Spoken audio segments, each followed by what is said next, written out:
brands, small prices. Were teens to blame for Salem's car theft problem? The story at 6. Tonight's headlines: Star Wars about to become a reality. Lot fights on with support waning.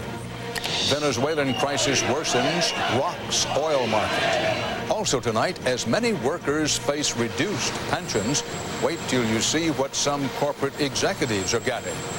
How safe is your SUV?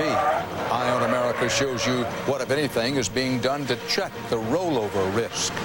And if you take blood pressure drugs, a surprising new study could save you a lot of money.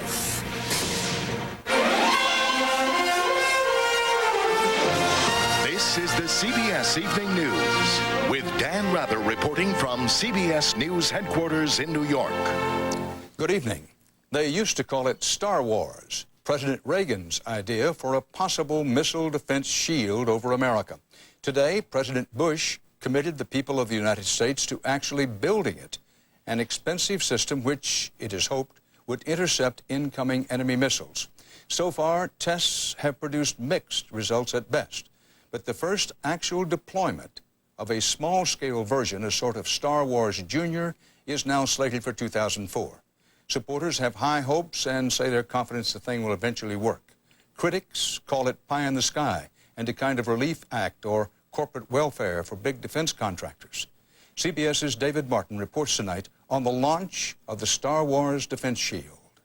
2, 1, mark, and visual. After tens of millions of dollars of research and testing under 4 presidents, the U.S. has finally made the long-expected but still controversial decision to field a missile defense system. Eventually, it would protect not just the 50 states, but American troops and allies around the world. To begin with, it will provide a limited capability to deal with a relatively small number of incoming ballistic missiles, which is better than nothing. Specifically, missiles fired by North Korea, which has tested a missile capable of reaching the western United States and admitted to developing nuclear weapons. It will not be a shield, but a work in progress that will attempt to link together an increasingly complex network of land, sea, and space-based defenses. Not even the Secretary of Defense can tell you how it will end up.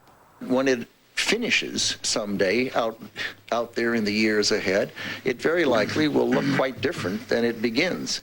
Whatever it looks like, a successful missile defense will depend on being able to shoot down one missile with another, hitting a bullet with a bullet, which despite some high-profile test failures, the program director says can be done. Our fundamental technology of hit-to-kill, collision of the interceptor with the warheads that completely destroys the warheads, works. Ground has already been broken in Alaska, where the first interceptor missiles will be based. By 2005, the plan calls for 20 ground-based missiles in Alaska and California, 20 sea-based missiles aboard 3 Navy cruisers, and 15 more ships as radar platforms to detect incoming missiles. The Pentagon plans to spend about $10 billion a year to build and test as it goes. Test, fix, test, fix, test, fix is what we're doing. It may be better than nothing. The question is, will it be good enough and reliable enough to justify a staggering price tag, which eventually will exceed $100 billion? David Martin, CBS News, the Pentagon. Senator Trent Lott of Mississippi is still fighting for time and his position of power as Republican leader in the U.S. Senate. President Bush has distanced himself from Lott's controversial statements about race and U.S. history, but Mr. Bush has had an aide say publicly he does not believe Lott should resign. CBS's Bob Schieffer has new information tonight about this. Bob? Well, Dan, Senator Lott intends to fight this to the very end, and a person familiar with his thinking told me today if his critics take him down, they'll go after every Republican in the South. Whatever Lott's state of mind, though, even some of his allies are now saying his support is diminishing, and again today, the White House offered no support. The president himself made only one appearance before the cameras when he greeted some young visitors, and he spoke only about Barney the White House dog. As for Lott's fate, presidential spokesman Ari Fleischer said that was up to Republican senators. I am for affirmative action, and I practice it. Nor did Lott's interview on black entertainment television get that many rave reviews from his colleagues. One Republican said Lott appeared to be rewriting history, and the interview hurt him more than it helped. Lott did get unexpected support from Democratic Congressman John Lewis, a key figure in the civil rights movement. Accepting Lott's apology, he said Lott was now committed to work with Democrats and Republicans to implement an agenda that benefits all Americans of every race. Good words, obviously, but Lott's problem now is not Democrats, but his Republican colleagues, and he's caught in a crossfire.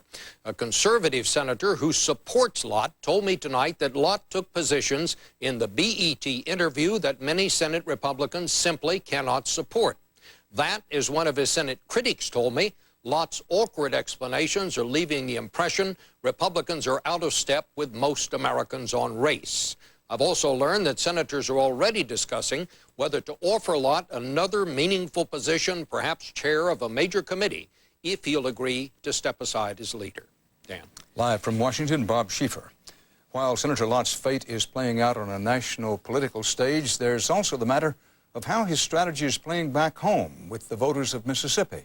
CBS's Bob McNamara is tracking reaction there.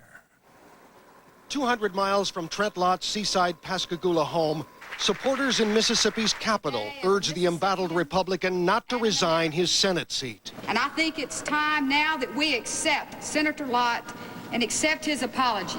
Going on cable TV's Black Entertainment Television last night, there has been immoral leadership in my part of the country for a long time. skeptical Mississippi NAACP leaders saw Trent Lott the stranger. I am for affirmative action, and I practice it.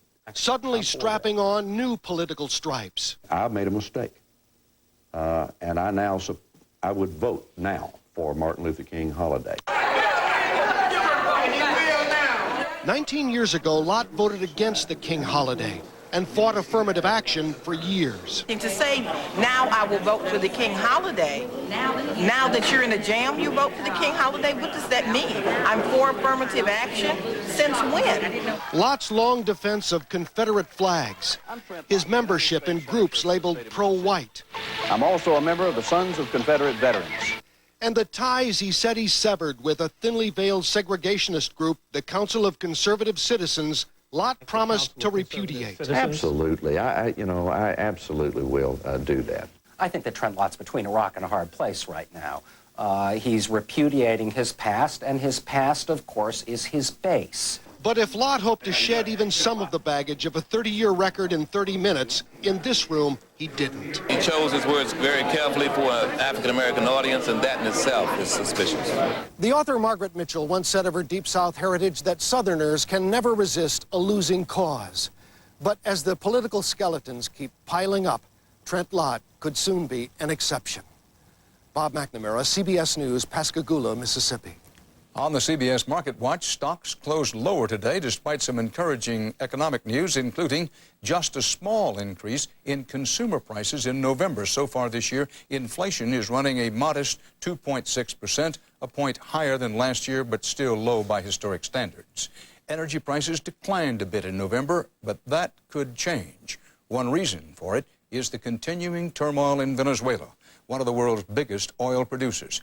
A general strike has crippled the energy industry there, sent world oil prices higher, and threatens to do the same to U.S. energy prices.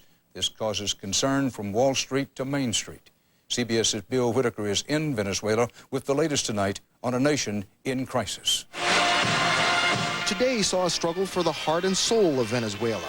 Embattled President Hugo Chavez prayed at the tomb of Simón Bolívar, the George Washington of the nation, with all the trappings. A not too subtle hint, the military is with him.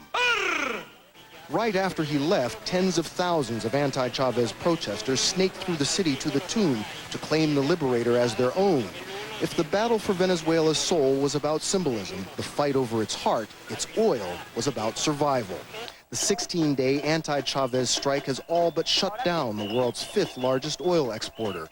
With tankers sitting idle, the price of oil on the New York Mercantile Exchange jumped 5.8% yesterday to $30.10 a barrel, and could go higher with continued crisis here or war with Iraq.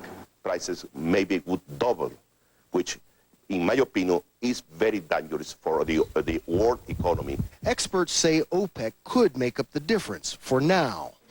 They can offset the loss of Venezuelan crude, and they can offset the loss of Iraqi crude, but they really can't offset the loss of both simultaneously. Here in Venezuela, striking oil producers are pumping just enough to keep the country from going dark. There's little gas for cars. This woman says there's almost none for cooking. You have to ration your gas, she says. You eat one day, the next you don't. Both sides know whoever controls the oil controls Venezuela. So President Chavez last night sent gunboats to secure oil docks. He has put the captains under ship arrest. Troops put foreign workers on one tanker. One problem, they didn't know how to sail it. So far, President Chavez hasn't been able to stop these massive, almost daily demonstrations or start the oil flowing again. But he says time and the troops are on his side. Bill Whitaker, CBS News, Caracas, Venezuela. 2 U.S. soldiers in Afghanistan were injured today when a grenade was thrown into their Jeep. The soldiers' injuries are described as serious but not critical. It happened in Kabul, where assaults on U.S. forces are rare. At least 2 men are under arrest, and Afghan officials said the assailants had links to al-Qaeda. More concerns about al-Qaeda closer to home. In Buffalo, New York, federal agents today arrested an uncle of one of the 6 men accused of being part of an al-Qaeda sleeper cell in the Buffalo, New York area. According to a published report, Mohammed al-Banna will be charged with illegally sending $3 million to Yemen. Al-Banna is described as a, quote, civic leader in Buffalo's Yemeni community. Coming up next on the CBS Evening News, this man may soon sign off on pension cuts for a lot of American workers, but oh, what a pension he's getting. Hey, Ray, look at this. Wall-to-wall entertainment. You want entertainment, Carl? I'll give you entertainment. Look, Carl, I'm a maniac! Maniac! Let's see their entertainment do this! Blockbuster makes it easy to give the gift of entertainment to everyone on your list with Blockbuster gift cards. Choose any amount. They're good for renting or buying movies, games, or anything in the store. So give gifts they'll love and make it a Blockbuster holiday. Morning, Joe. New haircut? No. New shoes? No. Hey, Joe. You been working out? No. Hey, Joe. Shave your mustache? Nope. You sure that's not a new haircut? Yes. Did you just get back from vacation? No. Did you get a promotion? No. Did I? No. No. What's different? He finally asked his doctor about Viagra. Ready to ask your doctor about Viagra for the first time? Find out if a free sample is right for you. To learn more, visit Viagra.com. Ask your doctor and see the difference. Bye-bye. I should have used Preparation H. Preparation H Cooling Gel cools on contact for fast relief. Preparation H Cooling Gel cools on contact. After a meal like this, all you want to feel in your stomach is a good belly laugh. That's why for gassy foods, there's Beano. Taken right before you eat, Beano's natural enzyme helps prevent gas before it even starts. Enjoy food without gas. In case you didn't know, Aleve is the only leading pain reliever that contains the fast-acting form of the medicine found in prescription naproxen, which means people in tough pain may not have to rely on a prescription for relief, when just 2 Aleve have the strength to stop their pain all day without a prescription. After all, Aleve's not a prescription. It's just the next best thing. Aleve, all day strong, all day long.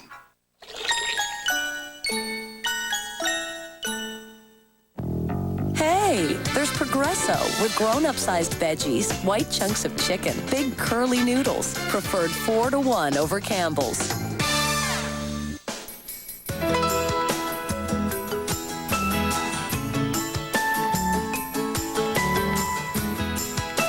Our soup speaks for itself. Discover the better taste of Progresso. A former member of the Tyco Board of Directors pleaded guilty today to criminal charges of securities fraud. Frank Walsh admitted he failed to tell the board that Tyco paid him $20 million for arranging the acquisition of another company.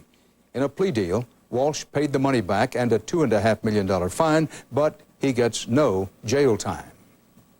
As part of President Bush's domestic agenda, the U.S. Treasury is about to give corporate employers a green light to, as many workers see it, reduce the pension benefits many middle-aged and older workers have been counting on. Ironically, the man who may soon head the U.S. Treasury is about to get a pension windfall. Richard Schlesinger reports about it. John Snow should be smiling. Not only has he been nominated to be the new Treasury Secretary, he's been given a pension from his employer that would be the envy of any working person. Snow ran the CSX Corporation, known for its railroad. He's been there 25 years. But his pension is calculated as though he worked there 44 years. On top of that, the board of directors gave him 250,000 shares of stock. And the value of those shares is also figured into his pension, which is now worth millions a year. It's a sweet deal that leaves a sour taste in the mouths of congressional critics.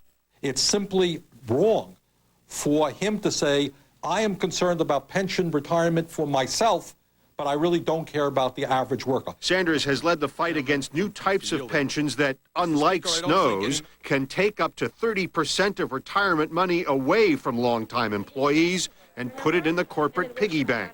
These so-called cash balance pensions are gaining favor with executives and will be regulated by Snow if he becomes Treasury Secretary. The average worker is really getting ripped off, and in this case, Mr. Snow and other executives like him make out like bandits. Corporate executives are easy targets for politicians like Sanders, but the business world considers these padded pension plans valuable incentives for senior managers. Chief executives at Continental Airlines, Eastman Kodak, and Times Mirror, among other companies, have all had many years tacked on to their retirement plans. It's a recruitment tool, and then it becomes a retention tool, because if you don't keep paying them, somebody else will offer them more to go work for them. But corporate watchdogs think the multi-million-dollar salaries many executives get should be enough of an incentive. One expert I talked to today called this another example of the continuing pigginess of CEOs and suggested senior executives of major companies are more than capable than anyone of saving for their own retirement. Dan? Richard Schlesinger, thanks. Next on the CBS Evening News, how likely is your SUV to roll over? CBS will show you the new testing that it's hoped will figure it out. At Red Lobster's all-you-can-eat shrimp celebration, you'll never have to use silverware. You'll never have to choose between freshly breaded shrimp and scampi. And you'll never have to stop. All-you-can-eat shrimp, right now at Red Lobster. Yes, doctor. I have your colon polyp test results. Dan? Dan, you're fine. Help stay that way with new Caltrate Colon Health. A clinical trial suggests Caltrate may reduce the risk of recurrent colon polyps. Don't wait. Take new Caltrate Colon Health. Did you know a denture adhesive can do more than hold? I never knew until I tried new Fix-It Complete. It actually helps prevent bad breath. Now, I get a much better fit. Introducing Fix-It Complete. The strong hold you expect, plus 4 things you didn't. Fresher breath, fewer stains, less soreness, and a better fit. It helps prevent stains, so my smile always looks great. It even reduces gum soreness. Get new Fix-It Complete and forget it. Oh. What's the matter, Frank? Why'd I eat that pizza? You love pizza. I knew I'd get heartburn. Didn't you start taking that prescription? Yeah, but it won't kick in fully till tomorrow. You have heartburn tonight. Oh! The leading prescription can take up to a day or more to fully work. It's not for occasional heartburn. Zantac 75 works fast, right when you need it, even at night when heartburn can be at its worst. Zantac, fast heartburn relief for people who hate to wait. Oh! Bob, you're snoring. Bob? Oh, there's Carlina. She has never taken a single sick day, ever. How you handle a tough cold says a lot about you. Last week, all of Small Appliances was out with a nasty cold, but not Carlina. What's Carlina's secret? Tylenol Cold Severe Congestion. It provides triple action nasal, chest, and head relief. Attention, the October employee of the month, Carlina. Tylenol Cold Severe Congestion. We'll see you in the morning, sweetie. You, in the mood? Always. Introducing Pillsbury's biggest cookie ever. New Big Deluxe Classics. 2 kinds of chocolate, 1 big cookie. With luscious, semi-sweet morsels and gooey milk chocolate chips, you just have to give in. Hey, what are you doing? from? New Big Deluxe Classics from Pillsbury. Go on, give in. My heart to yours. On the Weather Watch, the Pacific Coast got a short break today after El Nino-generated storms left at least 9 people dead in 3 states and almost 2 million Californians without power. North of San Diego, 3 people died overnight when their automobile ran into a flooded creek and flipped over. 2 others in the vehicle were pulled out alive. Satellite images show more storm waves are lining up off the West Coast and heading for land. Driving in bad weather can be risky in any vehicle, but whatever the weather, some vehicles are more prone to rollovers than others. SUVs, for instance. The government is trying now to come up with some accurate measure of the rollover risk. CBS's Bob Orr gives you the first look at how the experts are going about it in tonight's Eye on America. On a closed test track, a professional driver is about to perform an emergency steering maneuver, simulating what can happen when a car drifts off the pavement and onto the shoulder of a road. The abrupt overcorrection causes the Honda Sport utility vehicle to tip at a speed of just 45 miles an hour. On an actual highway, that would have resulted in a rollover accident and possibly a fatality. Rollover crashes kill more than 10,000 people each year across America. Rollover deaths are climbing as more people trade in their cars for high-riding, less stable pickup trucks and SUVs. It's the fastest growing form of fatalities in motor vehicles today, and it's because we have sport utility vehicles that handle differently, and we need a real-world test that distinguishes how they do in the real world. That's precisely what's happening here at the Vehicle Research and Test Center in Ohio. CBS News got a rare look at federal regulators developing a test that will ultimately be used to compare and rate the stability of all vehicles. Currently, cars and SUVs are rated for rollover risk based on mathematical calculations. Narrow vehicles that sit high off the ground are rated more likely to roll. But these tests ultimately may prove to be more precise by measuring how cars actually perform in real driving maneuvers. We're all watching this very closely to see how these vehicles will perform in these motion tests. Jeff Runge, who heads the National Highway Traffic Safety Administration, says the tests will not trigger new regulations, but publicizing rollover ratings will pressure car makers to improve stability. If they make vehicles that are prone to rollover, my hope is that people will not buy them and they won't be able to sell them, and so they'll have to make changes. This is the basic market forces at work. The testing is expensive and painstakingly tedious. We'll bring it down a little bit and see what happens. You're looking for maybe a threshold where this thing becomes unstable. Threshold. That's right. And it could be model year 2005 before consumers have the real-world rollover ratings. The public needs the numbers because more people are being killed. We're getting more vehicles out there on the road with higher rollover characteristics, and we don't know which are the good performers and which are the bad performers. Regulators admit that the real-world testing is overdue, but say automakers don't have to wait to make safety changes. And people can greatly improve their chances of surviving a rollover by simply buckling their seatbelts. In East Liberty, Ohio, I'm Bob Orr for Eye on America. Straight ahead on the CBS Evening News, a low-cost, high blood pressure treatment that could help millions of people, women as well as men. This is good news for denture wearers. It's Polygrip's new ooze control tip. Unlike round tips, it's shaped to spread a flat ribbon for less ooze. With the ooze control tip, it's much easier. Super Polygrip's new tip, less ooze. It's big news. It's better than beef and mushroom soup. Campbell Select beef with portobello mushrooms and rice. It starts with real beef stock, not water like yours. And Campbell Select beef progresso in a taste test. Hey. That is better. Campbell Select. French roast. Chef Ming Tsai is attempting to name over 30 Millstone premium coffees by taste alone. Espresso Mezzo, Swiss chocolate, almond, Cafe Midnight. Organic Aztec Star, and Sky. Millstone has so many exquisite coffees, from light and mild to dark and bold. There's one that's right for you. Colombian Supremo, with a hint of jelly donut. Millstone. Taste what's out there. Morning, Joe. New haircut? No. New shoes? No. Hey, Joe. You been working out? No. Hey, Joe. Shave your mustache? Nope. You sure that's not a new haircut? Yes. Did you just get back from vacation? No. Did you get a promotion? No. Did I? No. No. What's different? He finally asked his doctor about Viagra. Ready to ask your doctor about Viagra for the first time? Find out if a free sample is right for you. To learn more, visit Viagra.com. Ask your doctor and see the difference. Introducing the new Grab It Mop with unique foaming action to go from touch-up to even the toughest jobs. The soap and the spray is here. It's got the scrubbies in it. It's a foaming action that actually I can see it's cleaning my floor. Grab it! When it comes to cleaning tough scuff marks, you can really see the Grab It difference. Grab It's deep cleaning action even gets what the Clorox mop leaves behind. Grab it! The new Grab It Mop. Clean it like you mean it. You just grab it and go. One is fun, but two is funner.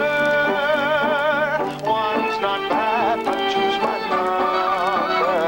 Together life feels grand. Together with my best friend. Where can you find Browsing Built for Two?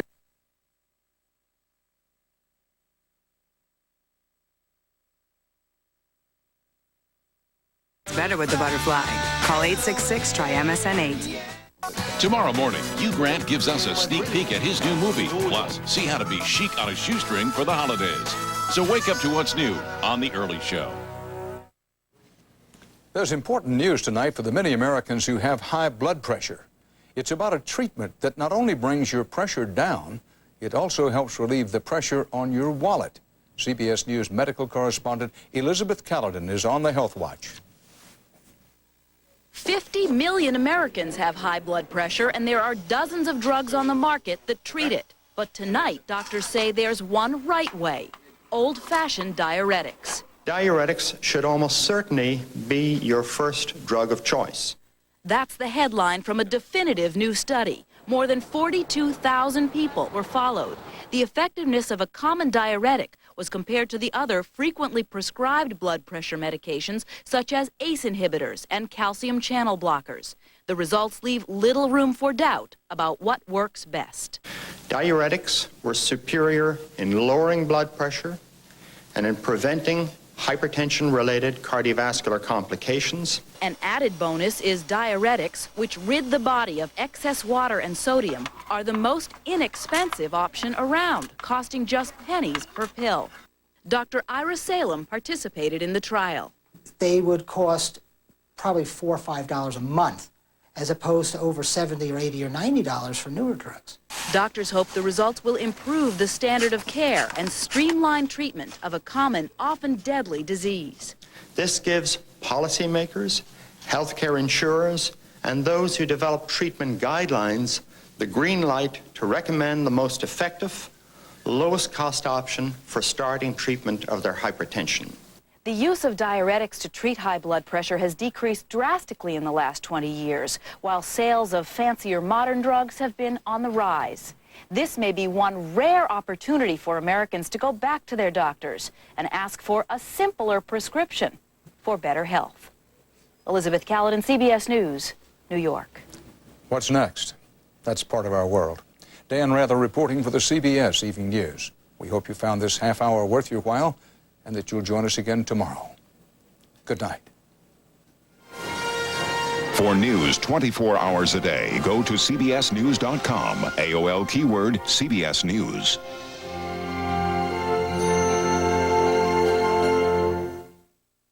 How a simple medical test can save your life. Tomorrow, experience CBS News.